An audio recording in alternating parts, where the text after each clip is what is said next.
Қайырлы күн, құрметті онлайн тыңдаушылар. Биылғы жыл халқымыздың көрнекті қоғам қайраткері, ірі ғалым, көсемсөз шебері, әдебиет зерттеуші, тюрколог, дарынды ақын, аудармашы Ахмет Байтұрсынұлының туғанына 150 жыл толған мерейлі жыл. Осыған орай Николай Островский атындағы қалалық кітапханасы «Сәулелі сана, мәуелі болашақ» атты портрет кешін назарларыңызға ұсынып отыр. Қазақ халқының осындай біртуар азаматы қазіргі Қостанай облысы Торғай атырабындағы Сартүбек деген жерде ел арасында беделді, қайратты кісі Шошағұлы Байтұрсын шаңырағында 1873 жылы 18 қаңтарда дүниеге келген. Табиғатынан аса дарынды туған талапты бала Ахмет 1882-84 жылдары әуелі көзі қарақты адамдардан өз үйінде хат танып, артынан жақын жердегі ауыл мектебінен сауат ашады да 1886-91 жылдары Орынбордағы мұғалімдік мектепте оқып білім алады. 1895 жылдан бастап мұғалім болады. Ақтөбе, Қостанай, Қарқаралы атырабында бала оқытады. Өмір, тіршілік күресіне араласады. Әділет үшін күреседі. Жуандарға, байларға қарсылық білдіреді. Патшаның отаршылық саясатын айыптайды. Ақын арманы адамдық диқаншысы болып халқына қызмет ету. Ол туған халық үшін қасықпай қаны қалғанша қалтқысыз қызмет етті. Халқының, елінің қалаулы, сәулелі жұлдызына айналды. Шын мәнінде адамдық диқаншысы атанды. Ендігі кезекте ақын шығармашылығы туралы бейнеүзікті тамашалайық.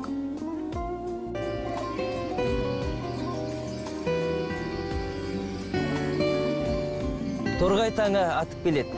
Айнала мүлгіген тыныштық, айнадай көл, аққу мен үйректер жүзіп жүр. Бұл Ақкөл ауылының маңы. Осыдан 2-3 шақырым жерде Ахметтің әкесі Байтұрсынның қыстағы Сартүбек орналасқан. Міне дәл сол жерде Алаштың ардақтысы Ахаңның Ахмет Байтұрсыновтың кіндік қаны тамған.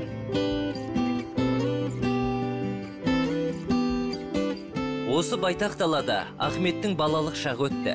Әкесі Байтұрсынның сүйегі осы жерде жатыр. Саманнан құйып салынған мазар жылдар өте жел мен жауыннан мүжіліп, мүшкіл халге түскен. Қайта қалпына келтіру жұмыстары жүргізілмесе, жер мен жексен болудың аз-ақ алдында. Бұл қорымнан сәл әріректе Ахмет туған қараша үй тұр. Қазір мемлекет қарауына алынып, кейінгі ұрпаққа мұра боларлық киелі орындар тізіміне енген.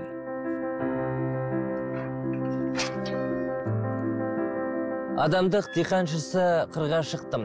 Көлі жоқ, көгалы жоқ, қорға шықтым. Тұқымын адамдықтың шаштым, ектім, көңілін көгертпекке құл халықтың. Ахаң осылай деген еді. Ұлы мекеннен түлеп ұшқан ұлт жанашыры 1872 жылы 5 қыркүйекте міне осы шаңырақта дүние есігін ашты.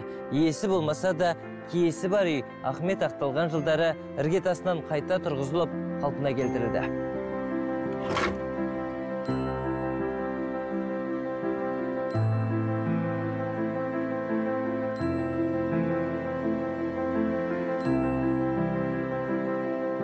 Қарашаңырақ неге бос тұр демеңіз. Ахаңның жеке заттары аудан орталығында музейде сақтаулы.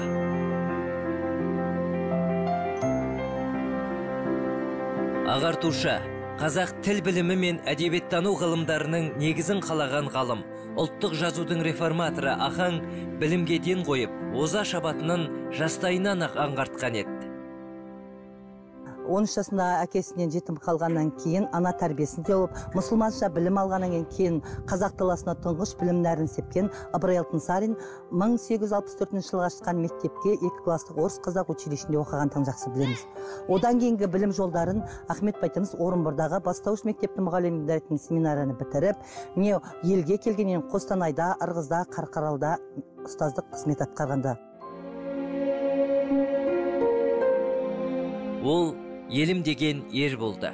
Ал ерім бағалаған ел әрдайым асыл ұлына жүрегінің төрінен орын береді. Оның саусағының табы қалған әр затты қастерлейді. Осының дәлелі Торғайдағы Ахаң Жахаң музейінде ұлт ұстазының қолданған жеке заттары күні бүгінге дейін сол қалпында сақталып тұр. 1991 жылы мұражай ашыларда Ахмет атамыздың заттары келген болатұғын. Оның бірі серванты, жезлегені, журнал стөлі, айнасы, шифонері, ағаш креслосы болса, ең соңғы экспонаты жаңағы сағат болып келеді. Елім деп еміреніп, жерім деп тебіреніп, алмағайып заманда алталаштың айбынына айналып, мұңын мұңдап, жоғын жоқтады Ахмет атамыз. Осы қастерлі жолда алып саясаттың құрбаны болды. Біріншіден, ол қазақ тілінің тұңғыш әліппесі мен оқулықтарының авторы. Қазақ оқушыларының бірнеше буыны Сауатын Байтұрсынұлының әліпбиімен ашып, ана тілін Байтұрсынұлының тіл құралы арқылы оқып үйренді.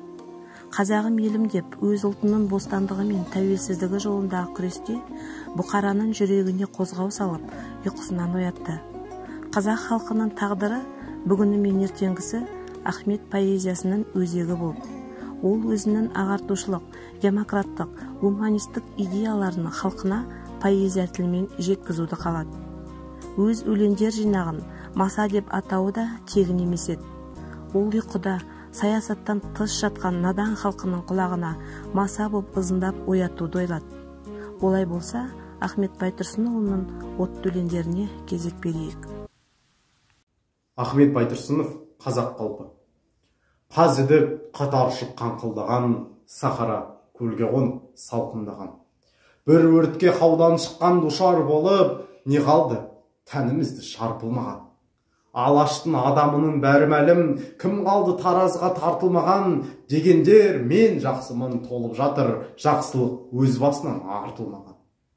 Тақылдап, құрып сықсып сөйлейтін көп, екпіндеп ұшқыратша қарқындаған, бос белбеу босан туған боз бала кеп, киізде шала басып қарпылмаған. Енкенде ет андыған шалдар да көп, телміріп бір тойғанын ар қылмаған, ақ көңіл алам бұлан адамдар бар, есептеп азын көпке аңқылдаған. Орыс классиктерінің мысал өлеңдерін қазақ тіліне аударып, көркем қазынаның бұл саласын байытуға үлес қосқан Байтұрсынұлы Пушкиннің, Крыловтың шығармаларын қазақ тіліне аударды. Ахмет салған әдебиеттегі елшілдік ұраны 40 мысалынан мысал өлеңге кезек берейік. Тұрсынов, аққу шортан һәм шаян. Жүк алды шаян шортан, аққу бір күн. Жегіліп тартты жеуі дүркін-дүркін. Тартады аққу көкке, шаян кейін жұлқиды. Суға қарай шортан шіркін. Бұлардың машақаты аз болмады. Жұмысы орнына кеп мәз болмады. Тартса да бар күштерін аямаяқ, аслан күш орнынан қозғалмады. Онша ол жүк артық ауыр емес, құр сырттан пәлендеу де тәуір емес. Жүк бірақ әлі күнге орнында тұр. Бірыңғай тартпаған соң бәрі тегіс. Жігіттер, мұнан ғибрат алмай болмас, әуелі бірлік керек, болсаң жолдас. Біріңнің айтқаныңа бірің көнбей, істеген ынтымақсыз ісің оңбас.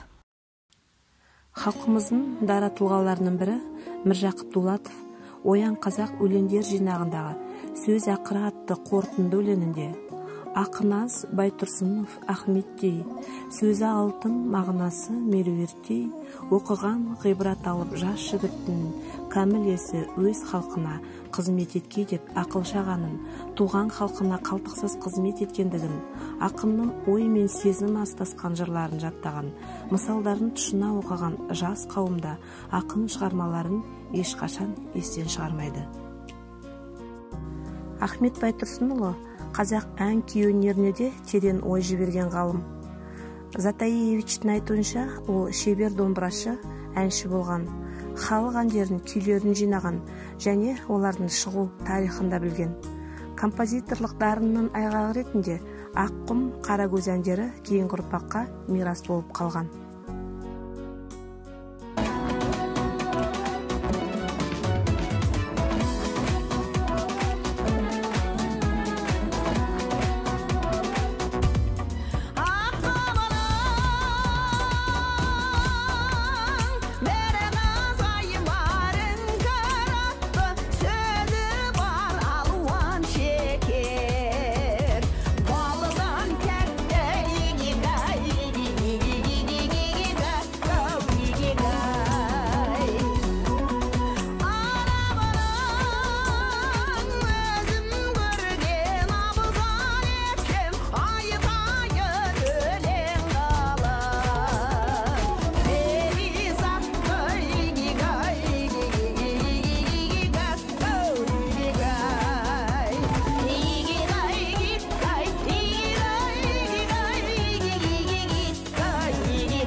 адам өмірінде болатын аумалы төкпелі уақыт қайғысымен де қуанышымен де ерекше айқындалатын болса керек.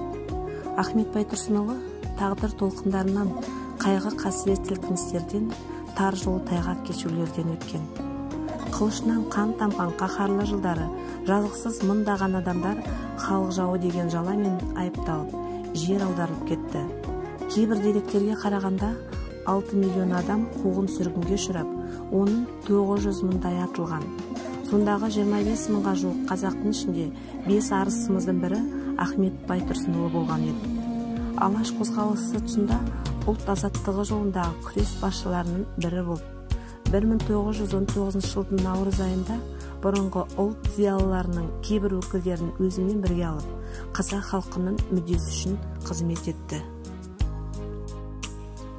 Құрметті кітапсүйер қауым, сіздердің назарларыңызға ұлт мақтанышы Ахмет Байтұрсыновтың шығармашылығын таныту мақсатында Алаш мұрасы сериясымен 2006 жылы Алматы Алаш баспасынан жарыққа шыққан көптомдық шығармалар жинағын ұсынамыз.